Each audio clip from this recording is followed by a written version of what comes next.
Hello, welcome to my channel, or welcome back if you've been here before. My name is Bethanne, and I'm sorry for the boring, non-bookish background and the poor light, but I really wanted to just film this quick video, even though it's nighttime.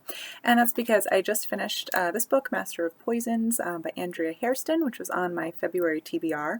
And this is a pretty new release. It was released in the fall of 2020, I think, so it's only been out for a few months. And it was kind of an impulse buy. I saw it, I think, on the bookshop.org like newsletter that I get periodically, and they include new releases. And I succumbed to this new release, but I'm really glad I did.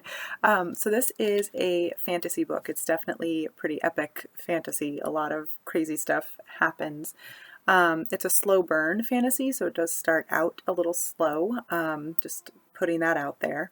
But what I really love about this this fantasy, this story, this world, it's just incredibly rich, and the author sourced kind of a lot of the framing of the world, a lot of kind of the different types of people that inhabit it come from African folklore, and kind of analogs of,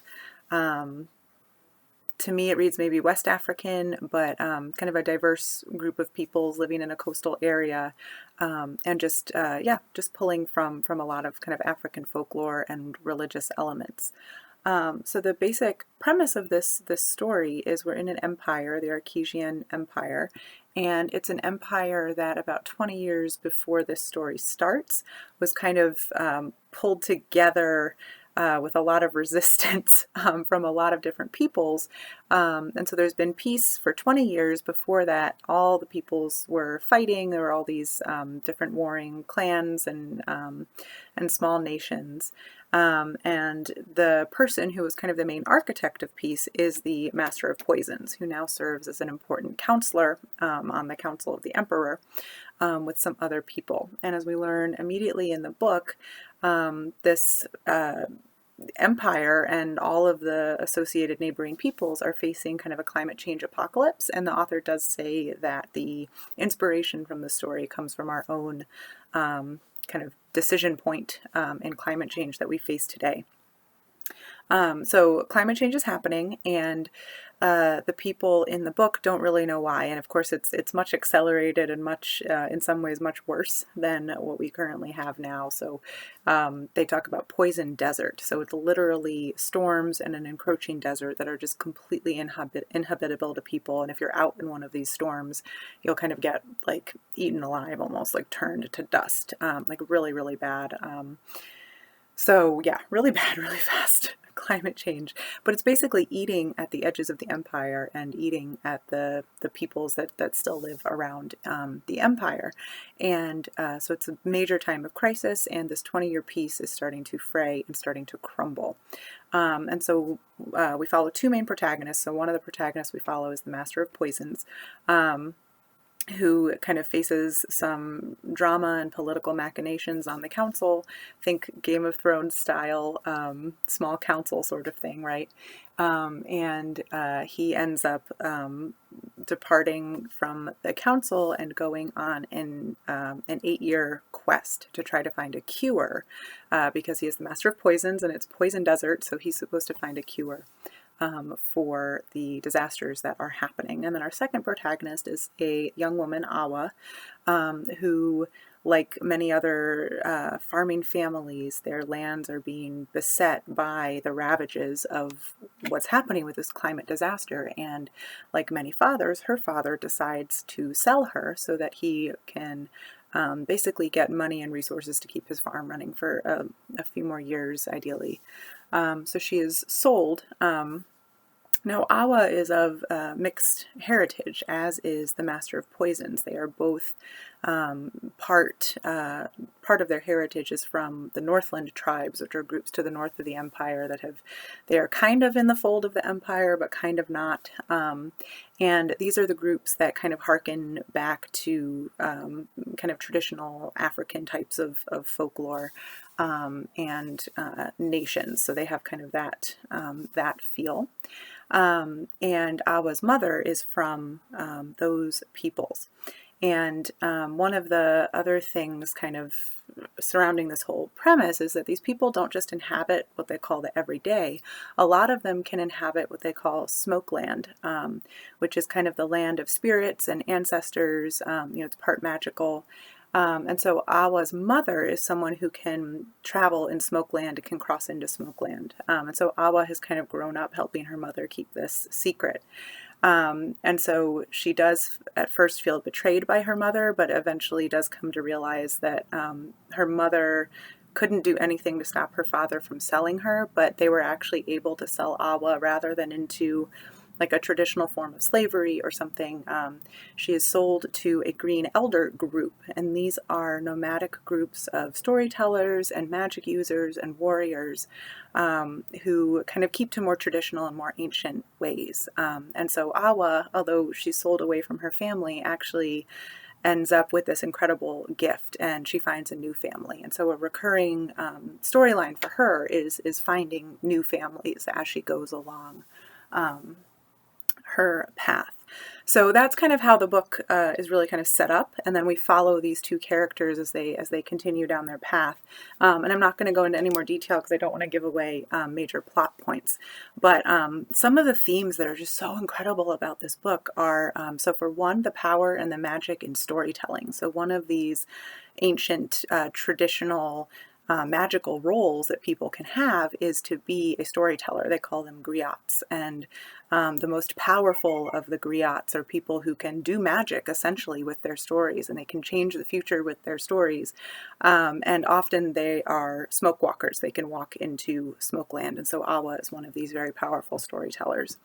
And then Jola, the master of poisons, had spent quite a bit of his youth and childhood with a green elder tribe as well. And so he also has a lot of magical powers. And so he's kind of trying to use those powers to search for the cure for this poison desert. And so a second kind of major theming piece here is the idea that there isn't actually going to be a cure.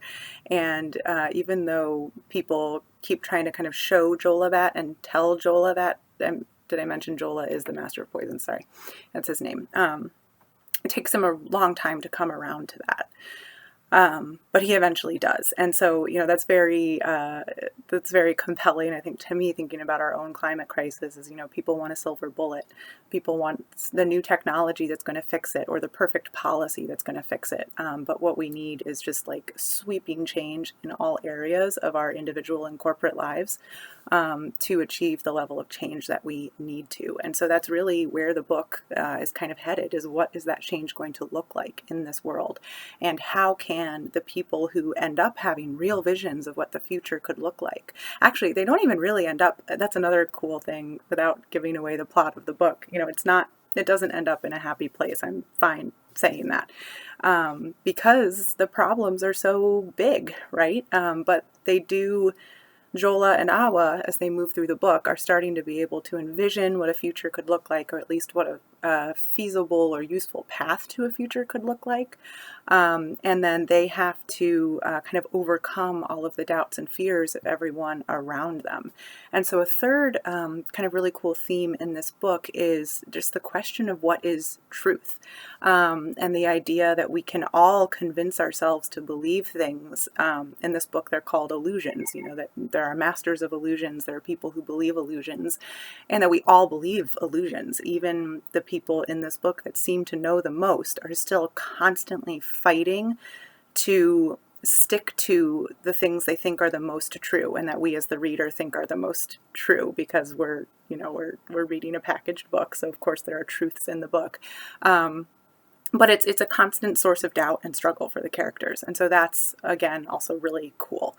Also kind of hard to read because it's like, oh God, there are no easy answers, and what is the right way, and it's so hard to see. So yeah, just incredibly compelling, very timely. Oh, and then another piece, so I'll say maybe fourth theming. So the author, Andrea Hairston, is actually a professor of Africana Studies and theater, I think, at Smith College. And so another really cool thing is just how throughout this book there's just so much showmanship. Everything is like grand, and there are, fireworks, like a million different equivalents of fireworks. Everything is just, it's showy. It's really, really cool. So that really kind of stands out and really fits with the storytelling aspect, the idea that stories are magic and that the way that you tell them is magical, and the way that you tell a story can be like maybe even the most powerful tool that you can have to change the future. So I really loved that as well. So I just had one kind of detraction from this book, and it's what really made me rate it 4 stars instead of 5 stars, is that I don't think she nailed the pacing. As I mentioned earlier, it's a slow burn fantasy, so it takes a while to get through, and then just the length of time in the book that is spent on, you know, some plot points versus others, it just kind of felt a little uneven almost sometimes. So so that pacing was a little bit of an issue, but the writing was so gorgeous. The characters are so cool, and the plot is really interesting. So definitely a 4-star book. But it did just like it didn't grab me and make me want to read it in one sitting, because I would get thrown off by the pacing occasionally. So if you're the person who likes to pick up and put down a fantasy book anyway, that might not be an issue for you, but just throwing that out there. And then, because I'm a bee person, so honeybees play a really interesting role in this book. Awa has abilities to really communicate with animals, and honeybees are a special animal that actually can play a role in the everyday and in Smokeland, in this world of ancestors and spirits. And so Awa has a strong connection to them, and there are kind of always honeybees around where she is. The key thing is that they're honeybees, and people need to stop putting the wrong pictures of bees on books. These are bumblebees on the front of the book, and it continues into all of the first pages. These are all bumblebees, not honeybees. I mean, I like that they did bumblebees, because I like bumblebees better than honeybees, and we tend to see the opposite happen, where honeybees are subbed in for every kind of bee. But I just can't get over that there are bumblebees on the cover and honeybees. And it's like, it's because of the like communal nature of honeybees and the fact that they seek a queen. And like, yes, bumblebees do have a queen and live in colonies, but it's not as like organized and hierarchical and like crazy as honeybee social living is. And that's like one of the reasons why the honeybees are so important as imagery in this book. And so I'm like, so just put a honeybee picture, please. Anyway, that's my pet peeve. It did not affect my rating of the book, just affects my feelings about the cover. So anyway, so that's what I thought about Master of Poisons. It's a really cool book. This is definitely one I'm going to read again. I'm going to keep it and read it again. And I'm going to leave my tabs in, because I didn't take the time to remind myself what all these tabs were before doing this video. But a lot of them are just like pithy, you know, one-line quotes, you know, like, there is no cure, only change. You know, things like that, where I'm just like, I need to be reminded of that periodically. So yeah, the writing in here is just fantastic. Oh, that was one other thing I wanted to mention. Speaking about storytelling, which I've mentioned is a theme throughout this book, is that just the style of writing really reads to me as an oral story. And I don't know if that was intentional or not, or just the way my brain is interpreting it. It's easy for me to imagine it might be intentional, just because of how she admits that she drew really heavily on research into, you know, African religions and cultures, and that's her area of expertise as an academic. So yeah, and those are historically storytelling, oral history cultures. And so I wonder if that was a deliberate influence on her writing, or a subconscious influence, or if I'm just reading into it. But that's the way the text reads for me. The style is definitely a bit different, certainly than your very standard large fantasy book, but even different than like a typical literary fiction or other things that I would pick up. Just the cadence, the structure of her sentences, just to me, a lot of like long sections of this book feel like somebody is telling the story around a fire almost. It's just the way that the details are focused on, or which details are left out, you know, it has that feel of like a story that someone's telling you, as opposed to something that you're reading. So if anybody else has read this, I would be curious to see if you have the same sense. Anyway, I'm going to shut up now. In my head, I was like, this is just going to be like a 5-minute video, and now it's 15 minutes. So I'm done.